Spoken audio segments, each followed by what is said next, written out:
જો હવે આમ તો પ્રાણી દ્વારા પરાગનયનનો જ પ્રશ્ન છે અંદર, પણ અલગ રીતે સ્વતંત્ર રીતે પૂછાય, બરાબર? એક એમસીક્યુ ઇમ્પોર્ટન્ટ, એમોર્ફોફેલસ સાંભળ્યું છે? પહેલી વાર સાંભળ્યું? એમોર્ફોફેલસ વજ્રકંદ સાંભળ્યું છે? હા, મિનિંગ આપો.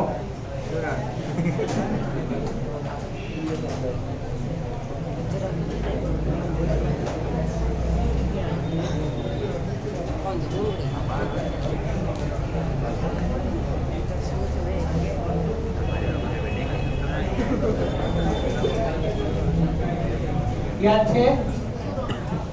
ઉદાહરણ યાદ છે. એમોર્ફોફેલસ એટલે સુરણ, એનું ત્રીજું નામ વજ્રકંદ. નહીં, વજ્રકંદનું ઉદાહરણ સુરણ છે. જેમ તમે બટાટા ગ્રંથિલનું ઉદાહરણ, પછી આદુ હળદર જેમ રાઇઝોમનું ઉદાહરણ, એમ સુરણ એ વજ્રકંદનું ઉદાહરણ. ખ્યાલ છે ને? તો સુરણ અથવા એમોર્ફોફેલસ અથવા એનું ત્રીજું નામ જામીનકંદ.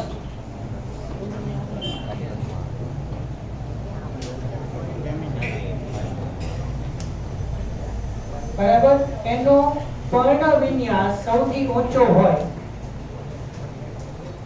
પર્ણ વિન્યાસ એટલે પર્ણની ગોઠવણી 6 ફૂટ. બરાબર? આમ થઈને એટલે ખબર ન પડી. આમ કઈ પણ એ દુનિયામાં રહે. અચ્છા, તો એક લાઈન ગાડી નથી આવી ગઈ. ઇમ્પોર્ટન્ટ અંડરલાઈન કરી દેજો. ગાડી નથી આવી ગઈ. એટલે નો આવે. એમોર્ફોફેલસ અથવા સુરણ. અચ્છા, એને વજ્રકંદ કઈ રીતે કહેવાય? કોઈ આઈડિયા? મળ્યા 6 ફૂટની લાઈન?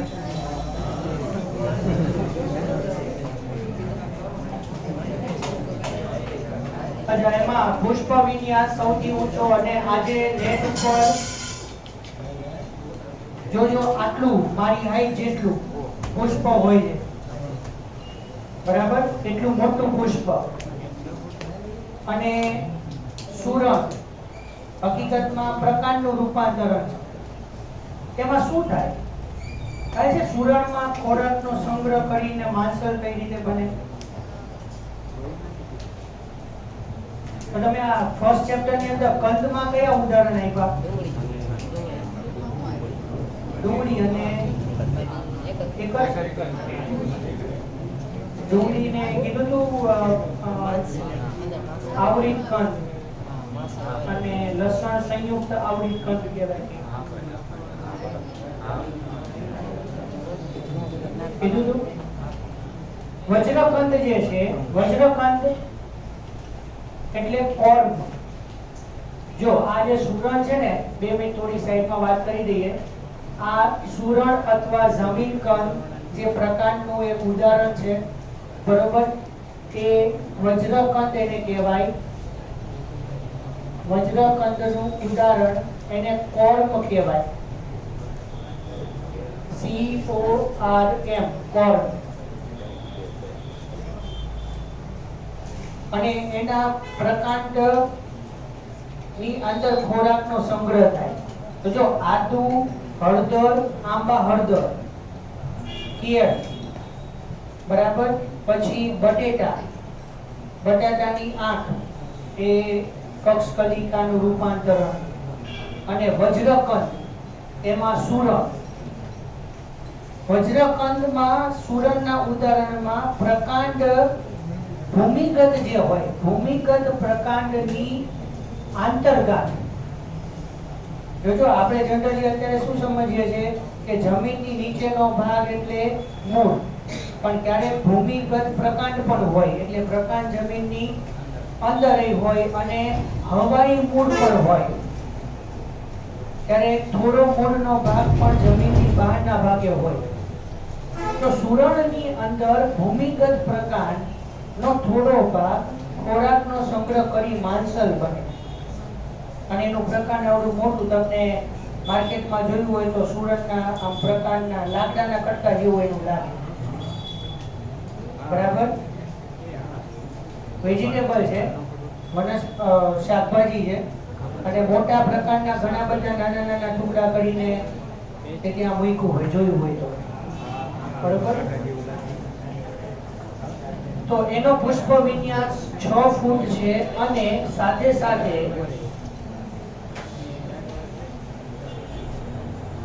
યુક્કા એની અંદર ફૂદા દ્વારા પરાગનયન થાય છે. આપણે સવારે જોયું. બરોબર? તો આ બંને વચ્ચે પરસ્પર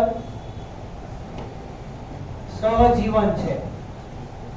સહજીવન એટલે સાથે જીવવું નો, એને પરોપજીવી કહેવાય. બેયને ફાયદો પણ પાછળ જ એક શબ્દ વાપરો, એકબીજાને નુકસાન થયા વગર. બાકી જો તમે ખાલી એમ કહો ને કે બેયને ફાયદો, પણ જો એકબીજાના નુકસાનના ભોગે ફાયદો થાય એને સ્પર્ધા કહેવાય. આમ ફાયદો નો કહેવાય પણ એ સ્પર્ધા.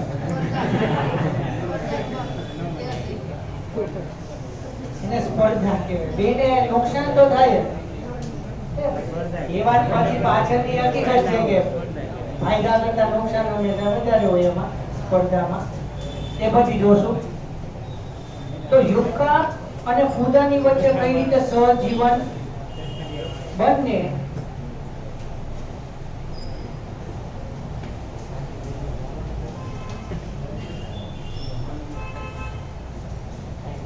એકબીજા વગર જીવી શકતા નથી. બંનેનું જીવન એકબીજા વગર શક્ય નથી. કઈ રીતે? તો સમજીએ. ફૂદા તેના ઈંડા યુક્કાના ફળમાં મૂકે. બરોબર? તો ઈંડા મૂકવાની ક્રિયા એને કહેવાય સ્પાઉનિંગ.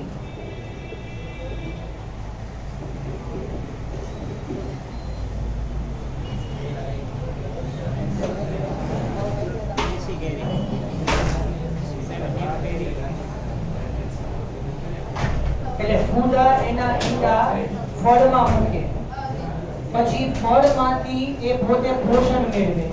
એટલે યુક્કાનું કાર્ય એ કે ફળ દ્વારા એ ફૂદાના ઈંડાને પોષણ પૂરું પાડશે. બરાબર? એટલે ફળ ઈંડાને પોષણ પૂરું પાડે. પણ હવેની સૌથી અગત્યની લાઈન, જ્યારે યુક્કાના બીજાંકુરિત થાય ત્યારે ફૂદાના ઈંડામાંથી ઈયળો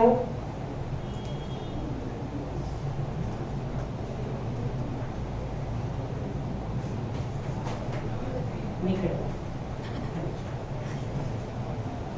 તમને ખ્યાલ હોય તો ઉત્પન્ન થતું પ્રાણી જો પોતાના પિતૃઓ જેવું ન દેખાય તો આપણે એને પરોક્ષ વિકાસ કહીએ. પરોક્ષ વિકાસ અથવા આડકતરો વિકાસ. પણ ઉત્પન્ન થતું પ્રાણી જો એના પિતૃઓ જેવું જ લાગે. જેમ કે તમે મચ્છરની અંદર જો તો મચ્છરના ઈંડામાંથી ઈયળો બને. દેડકા ટેડપોલ, દેડકાનો ટેડપોલ. પણ ઉત્પન્ન થતો ટેડપોલ જે છે એ પુખ્ત દેડકા જેવો નથી. એની અંદર રૂપાંતરણ અવસ્થા થાય અને પછી બાળ દેડકો અસ્તિત્વમાં આવે. તો અહીંયા જ્યારે યુક્કાની અંદર બીજ જ્યારે અંકુરિત થાય છે, બરોબર, ત્યારે ઈંડામાંથી ઈયળો બહાર આવે છે. બરાબર? અને પછી એનો વૃદ્ધિ વિકાસ આગળ કરે છે. તો આ યુક્કાનું કામ શું છે? ફળમાં ઈંડાને પોષણ આપવું, સેવન કરવું. સેવનકાળ એવો શબ્દ સાંભળ્યો છે? સેવનકાળ. બરાબર. તો યુક્કાના ફળ ફૂદાના ઈંડાને સેવે, પોષણ આપે, અને બીજ જ્યારે અંકુરિત થાય ત્યારે ઈયળો બહાર આવે, તો તેના બદલામાં શું લખશું?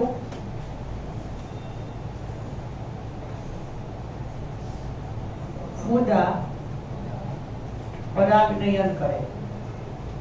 તો આમ જો તો પરાગનયનનું હકીકતમાં કાર્ય શું છે કે ફલનની ઘટના કરી અને વનસ્પતિનું પોતાનું અસ્તિત્વ ટકાવી રાખવું. જસ્ટ દાખલા તરીકે એક વસ્તુ વિચારો કે પરાગનયન જો ન થતું હોત તો પરાગરજ પરાગાશનના સંપર્કમાં ન આવે, ફલનની ઘટના ન થાય, ફળ અને બીજ કે એવું કઈ નિર્માણ ન બને. આમ તો આપણે ચેપ્ટરની એન્ડિંગમાં પછી જોશું કે બીજ એ કૃષિનો પાયો છે, અને બીજની અંદર ગર્ભ અથવા ભ્રૂણ છે એ બે ક્રમિક વનસ્પતિની પેઢીને જોડતી કડી છે. જો કે તમે એક વાક્ય પહેલા ચેપ્ટરમાં ભણી ગયા કે યુગ્મનજ બે પેઢીની સાતત્યતાને જોડતી કડી છે. યુગ્મનજ બને એટલે નવી પેઢીનું નિર્માણ થાય, પણ એવું ન સમજતા કે જૂની પેઢી જે છે એ નાશ પામે. હા, એટલે અહીંયાથી અહીંયા સુધી 2 માર્કનો પ્રશ્ન પૂછાય, છેલ્લો પેરેગ્રાફ, પણ એ તમારે પ્રાણીઓ દ્વારા પરાગનયનની અંદર લખવાનો થશે. બરોબર? જો કીટકો દ્વારા પરાગનયન, જો તમને એમ કે કીટકો દ્વારા પરાગનયન, તો તમારે સુરણ અને યુક્કામાં પરાગનયનની ઘટના કઈ રીતે થાય એ આખું તમારે લખવાનું થશે, પેરેગ્રાફ પૂરો થાય ત્યાં સુધી. કયું? યુક્કા અને ફૂદા 2 માં. અને એની અંદર તમે સુરણનું વર્ણન નહીં કરશો તો ચાલશે. બરાબર? સુરણ 6 ફૂટ સૌથી ઊંચો પુષ્પ વિન્યાસ, અને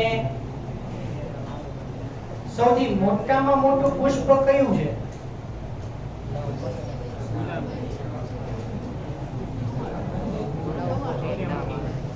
સૌથી મોટામાં મોટું પુષ્પ સાંભળ્યું છે ક્યારે?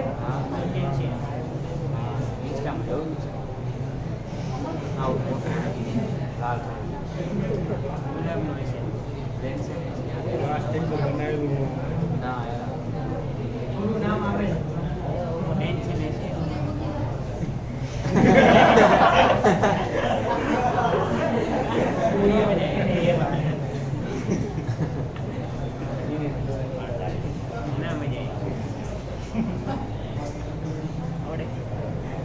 કોઈને ખ્યાલ? પછી એક ગીત આપું. 1 મીટર એનો વ્યાસ છે અને 6 થી 8 કિલોગ્રામ વજન છે.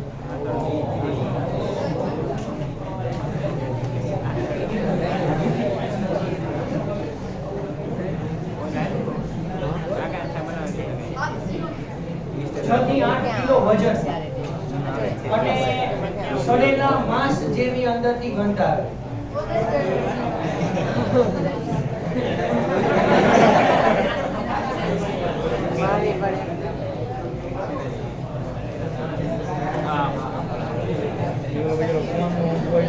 કઈ વાંધો નહીં, હોમવર્ક શોધી નામ આપવાનું.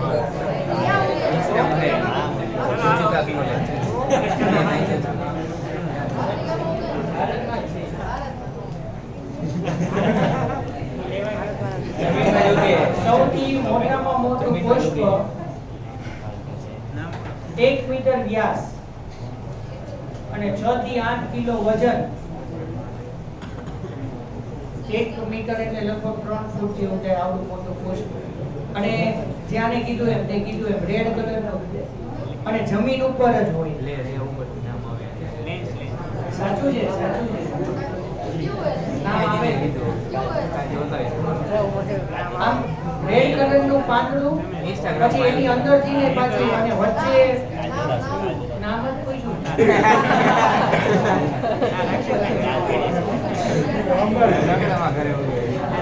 ક્વેશ્ચન પેપર અને આન્સર કે આપવાની વાત છે.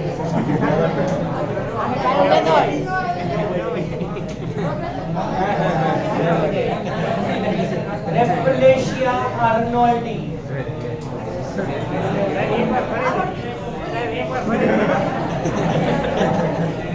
એપ્લેશિયા આર્નોલ્ડી.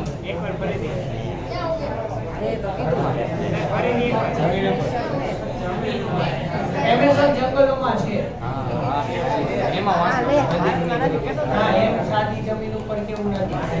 અને આ છે ને એપ્લેશિયા આર્નોલ્ડી લગભગ પ્રકાંડ પરોપજીવી છે. ના, મૂળ પરોપજીવી. બાકી આપણે અમરવેલ અને વાંદો એ પાછા પ્રકાંડ પરોપજીવી. ના, આ તો 1 મીટર એટલે 3 ફૂટ જેવું. 3 ફૂટ બાય 3 ફૂટ.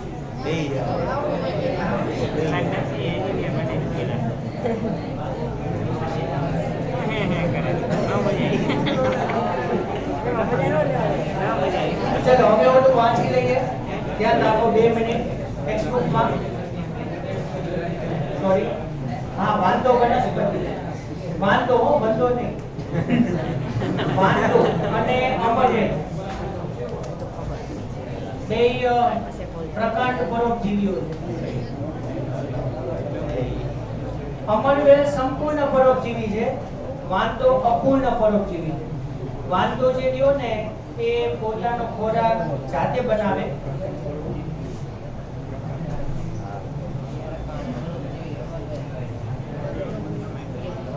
વાંદો એટલે લોરેન્થસ અને અમરવેલ એટલે કેસ્કેટા. CUSCUTA. કેસ્કેટા. અરે આ બધું પેલું 11th માં 5મું ચેપ્ટર છે ને એમાં આવે છે.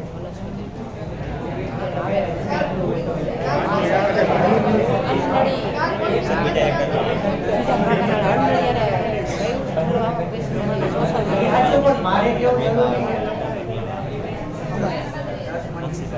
વનસ્પતિમાં આવે, વનસ્પતિમાં આવે. તમે લોકો વાતો ના કરો. ના નીટમાં કીધું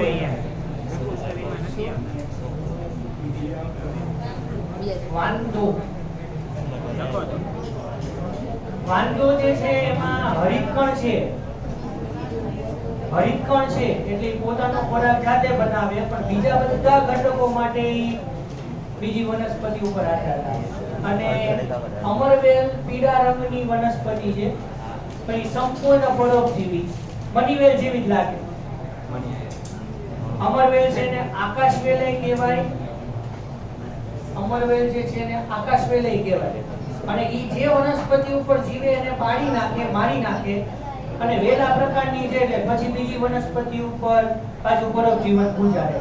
એટલે અમરવેલ એમ. હા, એક મરી જાય એટલે બીજું. હા, જીવા. હા, પીળા રંગના.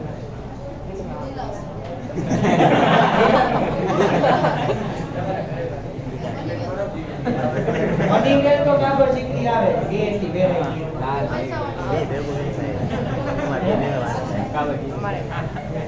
એટલે ગ્રીન યલો મિક્સ આવે.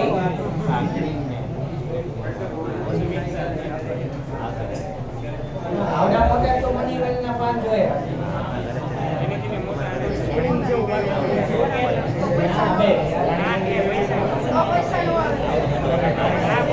ચલો ધ્યાન રાખો, પછી આગળ જોઈએ. કેટલીક જાતિમાં પુષ્પીય પુરસ્કાર સ્વરૂપે તેમને ઈંડા મૂકવા માટેનું સલામત સ્થાન પૂરું પાડે. એનું ઉદાહરણ સુરણ છે. હવે ક્યારેક તમને નીટ રિલેટેડ કનેક્ટેડ પોઈન્ટ સુરણ, વજ્રકંદ એ રીતે પણ પૂછે. બરોબર?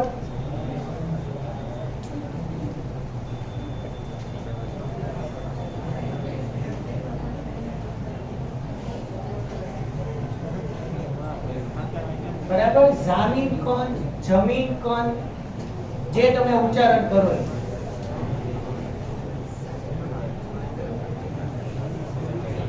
નું ઊંચું પુષ્પ 6 ફૂટની ઊંચાઈ ધરાવે.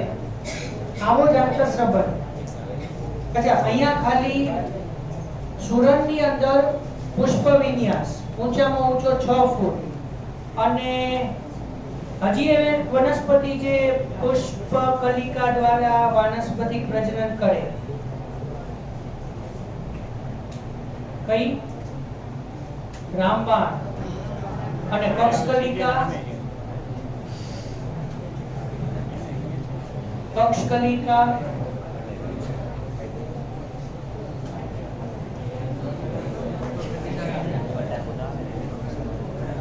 પક્ષકલિકા દ્વારા વાનસ્પતિક પ્રજનન થાય. કનક, સાંભળ્યું છે? કનક. ડાયોસ્કોરિયા સિન્યુલેટા. કનકનું આખું વૈજ્ઞાનિક નામ ડાયોસ્કોરિયા સિન્યુલેટા. આપણે ઓલા દ્વિનામકરણ પદ્ધતિ આવે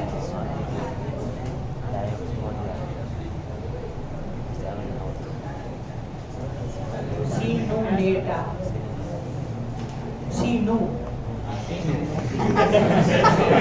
તકલીફમાં આવે.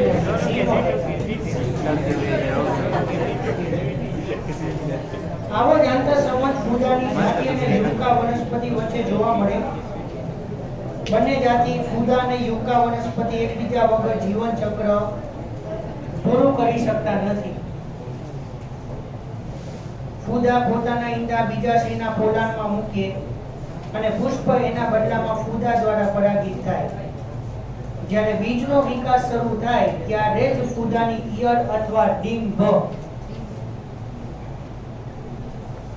ઈંડામાંથી ઉત્પન્ન થતી ઈયળ નો એક પ્રકાર. ચલો, ડિંભ ઉપરથી એક પ્રશ્ન પૂછું.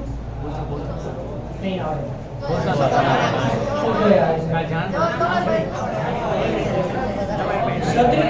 સછિદ્રના ડિંભના નામ કયા?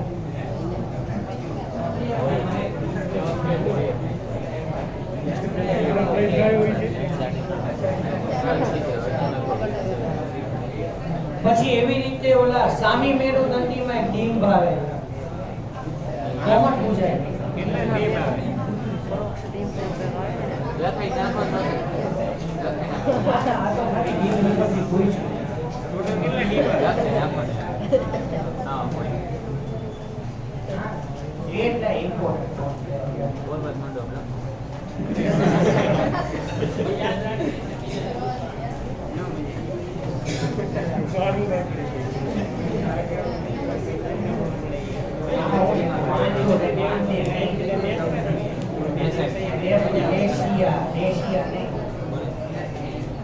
આર્નોલ્ડી કે લખતા આવડશે ને ઓલું રેફલેશિયા આર્નોલ્ડી. હા, ઉભારો નામ ફેરફાર થઈ જાય છે.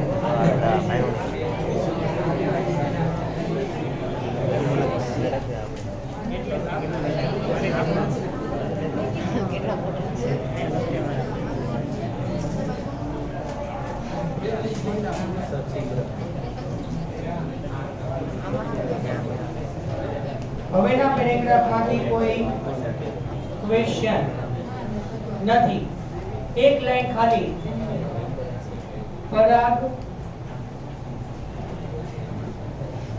રજના અથવા મધુ રસના લૂંટારુઓ. એક વાક્ય ખાલી ઇમ્પોર્ટન્ટ છે બસ.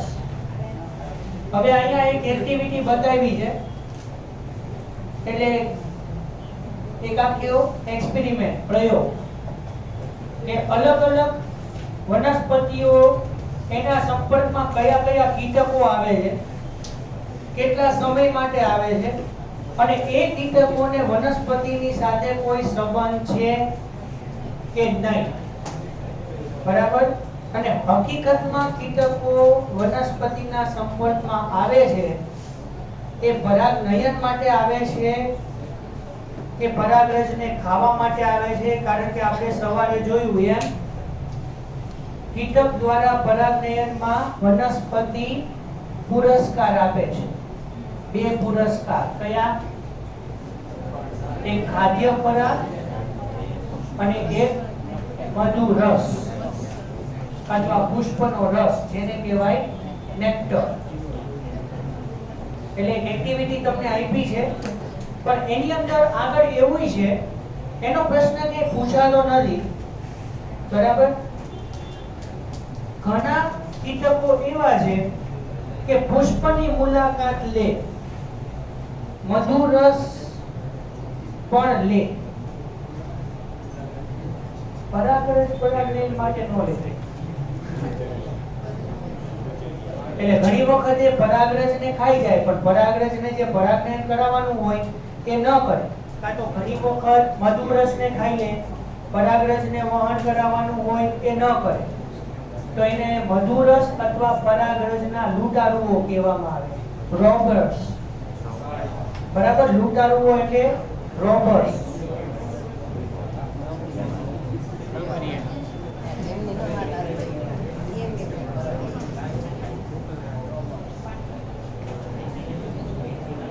તમને ખબર હોય તો ચોરી કરી હોય ને રોબરી કરી હોય એવું કે એના ઉપરથી આ શબ્દ છે.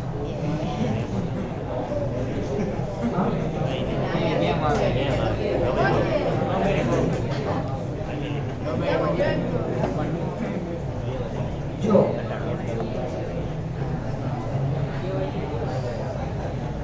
શા માટે નીચે આપેલી વનસ્પતિઓનું અવલોકન કરતા નથી? કાકડી, કેરી, પીપળ, કોથમીર, પપૈયું, ડુંગળી, લોબિયા.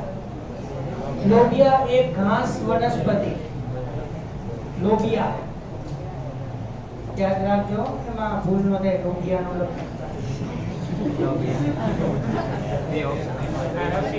કપાસ,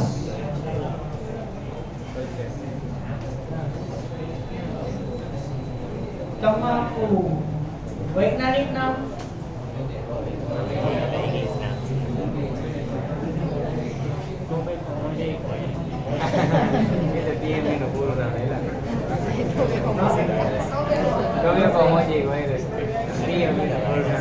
એ તો તમાકુમાં થતો કિરમી નામનો રોગ છે, એના માટે જવાબદાર વાયરસ.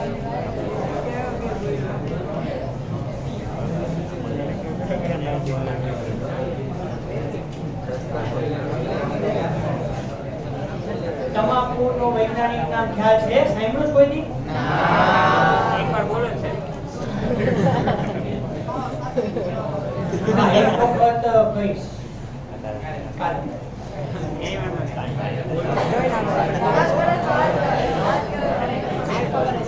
તમાકુ પછી ગુલાબ. ગુલાબનું વૈજ્ઞાનિક નામ?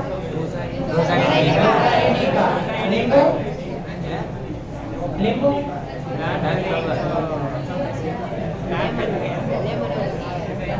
સાઇટ્રસ, લીમોન. અચ્છા, એના વૈજ્ઞાનિક નામ મધ્ય નથી લખવાના. યુકેલિપ્ટસ અથવા નીલગિરી. એની વિશિષ્ટતા શું?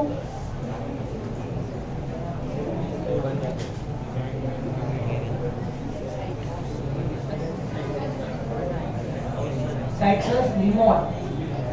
લીમોન એટલે આમ સ્પેલિંગ આપણે ઓલું LEMON લખીને એ જ છે, પણ વંચાઈ લીમોન અને ઇટાલિકમાં લખાય.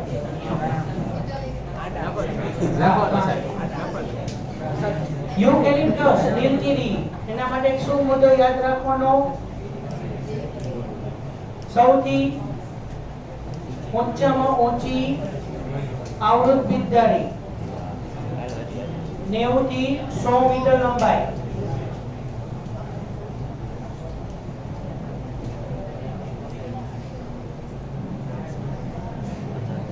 કેળા રાઇઝોમના ઉદાહરણમાં આવશે હો. કેળા, પાર્થેનોકાર્પિક, બીજવિહીન ફળ. બરાબર? કેળા પાર્થેનોકાર્પિક, બીજવિહીન ફળ. તે શોધવાનો પ્રયત્ન કરો કે કયા પ્રાણીઓ એમની મુલાકાત લે છે અને તેઓ પરાગવાહકો છે કે નહીં. તમે ધીરજપૂર્વક કેટલાક દિવસો સુધી પુષ્પનું અવલોકન કરો અને દિવસના જુદા જુદા સમયે એ પણ જાણવાનો પ્રયત્ન કરો કે પુષ્પના લક્ષણો અને મુલાકાત લેતા પ્રાણીઓની વચ્ચે કોઈ આંતર સંબંધ છે કે નહીં. કાળજીપૂર્વક અવલોકન કરો કે કીટકો પરાગાશય અને પરાગાસનના સંપર્કમાં આવે છે કે નહીં. ઘણી વખત અમુક કીટક પરાગાશયના સંપર્કમાં આવે પરાગરજને લેવા માટે અને પછી પરાગાસનના સંપર્કમાં આવે પરાગરજને મુક્ત કરવા માટે. એટલે કયું કીટક કોના સંપર્કમાં આવે છે એ પણ અવલોકન કરવાનું થાય. પણ આ સમય માંગી લે. ફક્ત આવા જ મુલાકાતીઓ પરાગનયન પ્રેરે. કેટલાક કીટકો પરાગનયન પ્રેર્યા વગર પરાગરજ અને મધુરસનો ઉપયોગ કરે. તે પુષ્પ મુલાકાતીઓને પરાગરજ અથવા મધુરસના લૂંટારુઓ કહેવાય. અચ્છા, 2 માર્કના પ્રશ્નની અંદર એક માર્કના 2 પ્રશ્ન પૂછાય કે પરાગરજના લૂંટારુઓ અથવા મધુરસના લૂંટારુઓ એટલે શું. ત્યાં તમારી વ્યાખ્યા સમજાવવાની થાય.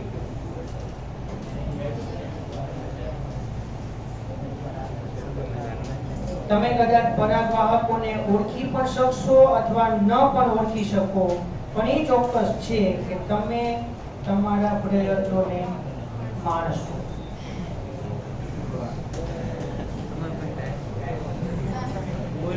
હા, એવું ન લખાય નીચે.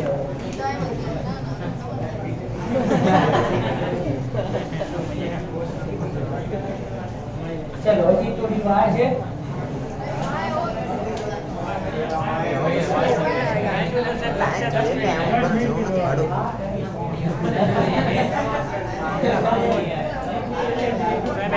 લખી લો 2 મિનિટમાં, પછી આપણે આગળનો ટોપિક સમજીએ.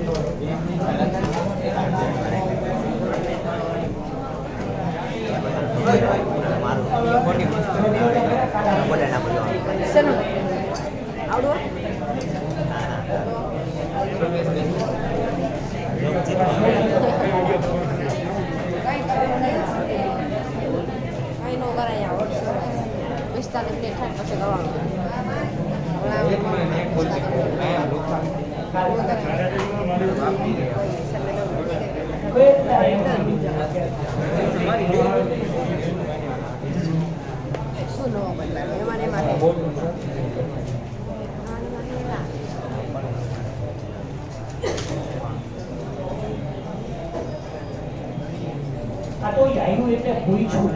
બાકી તો આપણે કપાસ ને કાકડી ડુંગળી ને એવું બધું લખવાનું, લીંબુ ને એવું. એમાં આપણે ઓલા વૈજ્ઞાનિક નામો પૂછવાના નથી. આ તો જોયું એટલે મેં તમને પૂછ્યું, ખાલી યાદ કરાવવા. કોઈ દિવસ સાહેબ તમાકુનો વૈજ્ઞાનિક ના ખાતા હોય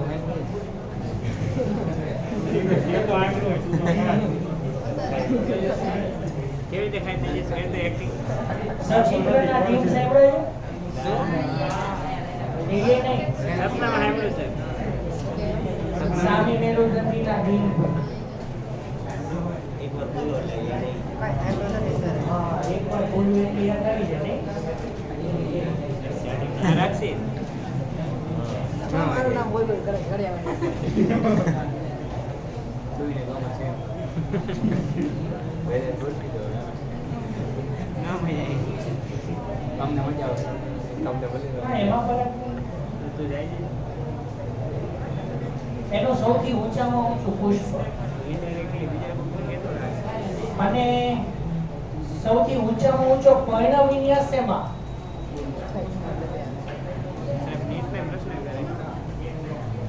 સૌથી ઊંચામાં ઊંચો પર્ણ વિન્યાસ લખતા જાઓ સાથે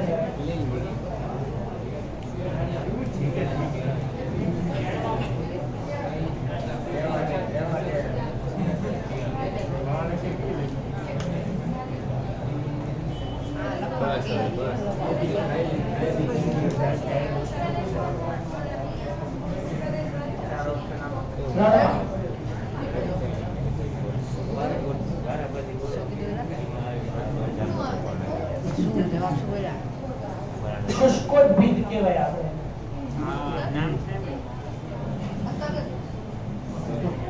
ના ના વનસ્પતિનું નામ નથી કીધું. નળમાં ઉગતી વનસ્પતિને શુષ્કોદ્ભિદ કહેવાય એમ.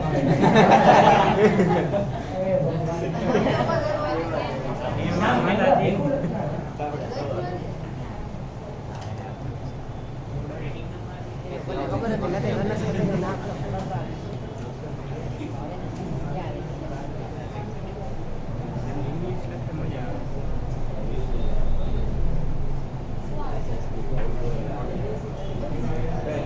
વિચારો સાંભળો.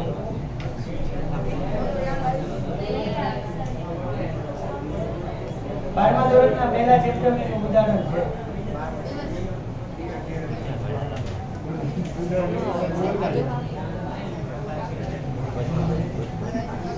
હમણાં જ તમે બોલ્યા. ના બાપા ના.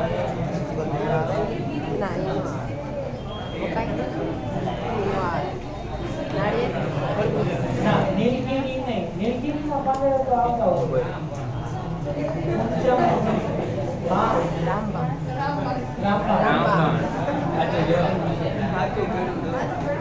રામબાણ સૌથી ઊંચામાં ઊંચો પર્ણ વિન્યાસ. પર્ણની ગોઠવણી. અને રામબાણના પર્ણ જોયા છે કોઈથી? રામબાણ જોયું?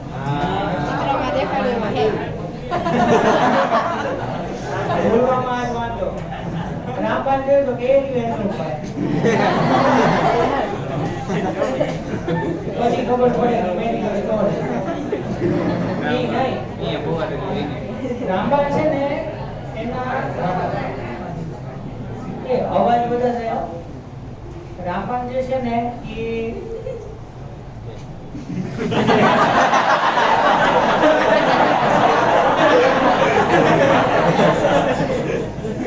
રામબાણ જે છે ને એના પર્ણ એલોવેરા જેવા જ હોય, પણ એલોવેરાના પાંદડા થોડા જાડા હોય. રામબાણના પાંદડા થોડા એના કરતા પતલા, પણ રામબાણનો પર્ણનો ટોચનો ભાગ કાંટામાં ફેરવાય અને એ ટોચનો ભાગ એવા તીક્ષ્ણ કાંટામાં ફેરવાય કે જે તલવાર જેવું કામ કરે. હા, એટલે તમે એને રામબાણમાં એને પર્ણાગ્ર કંઠ તરીકે ઓળખો છો. પર્ણનો ટોચનો ભાગ કાંટામાં ફેરવાય.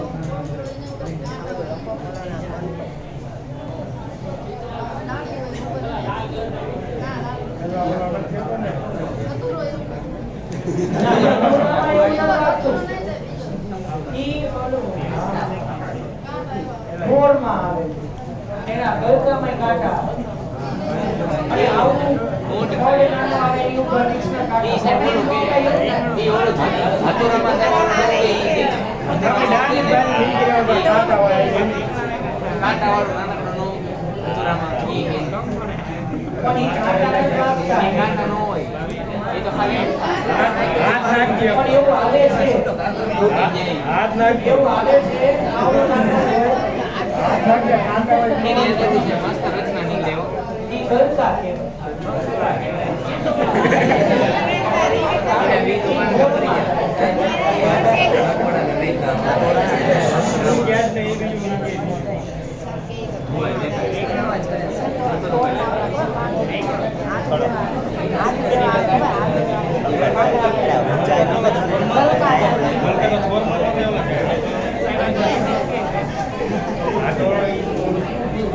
ચલો લખાઈ ગયું.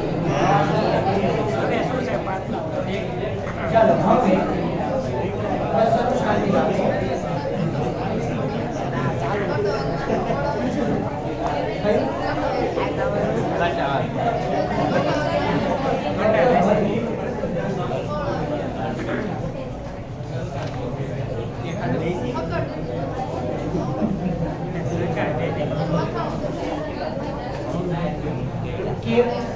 કેવડો નામની વનસ્પતિ છે ને એમાં એવું જોવું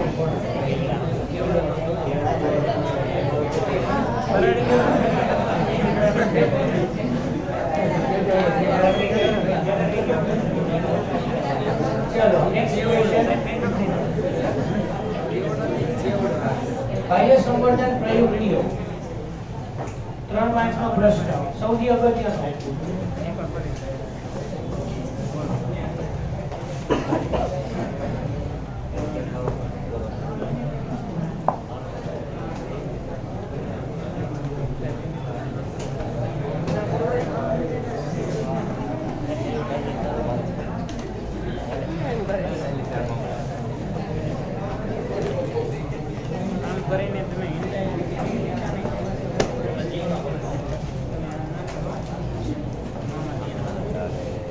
અચ્છા, અંતઃ સંવર્ધન પ્રયુક્તિઓ કઈ કઈ હતી?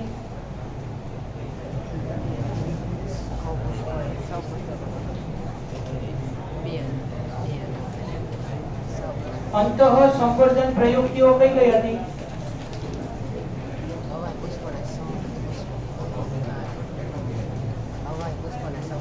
હવાઈ પુષ્પ અને સમૃદ્ધ પુષ્પ. હવાઈ પુષ્પ એટલે કેઝમોગેમી અને સમૃદ્ધ પુષ્પ એટલે ક્લેસ્ટોગેમી. અચ્છા, તો બાહ્ય સંવર્ધન પ્રયુક્તિઓની અંદર ખાસ જ્યારે સતત અંતઃ સંવર્ધન થાય, અંતઃ સંવર્ધન અથવા સ્વપરાગનયન,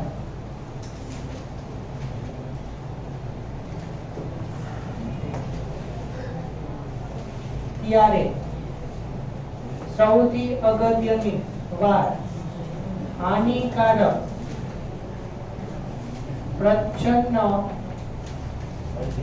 જનીનો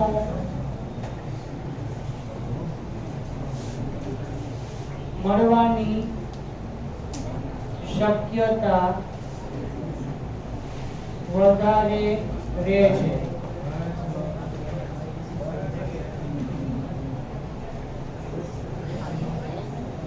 એના માટે ખાસ એક શબ્દ ધ્યાન રાખજો, તેને અંતઃ સંવર્ધન દબાણ એટલે કે ઇનબ્રીડિંગ ડિપ્રેશન કહે છે.